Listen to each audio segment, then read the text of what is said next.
خب پیشن فروت اولنا د فکر است در سریلانکا معروف کردم از بیرویش در زرده خب درونچ کسی در خستک داره و جوسی پلپ داره خستگاش سیاسه بزنم خستکش خوردم میشه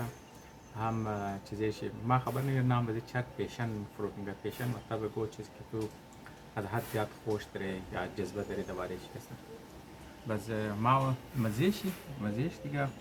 بعض مردم کم تلخ مزم ده لیکن ما خستکش مزيش فهمیده نمیشه لیکن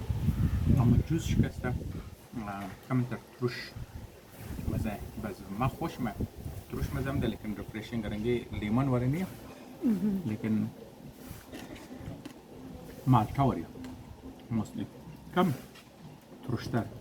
از بنا. صرف پنیر میخواستم اینترودیوس کنم فروت شکر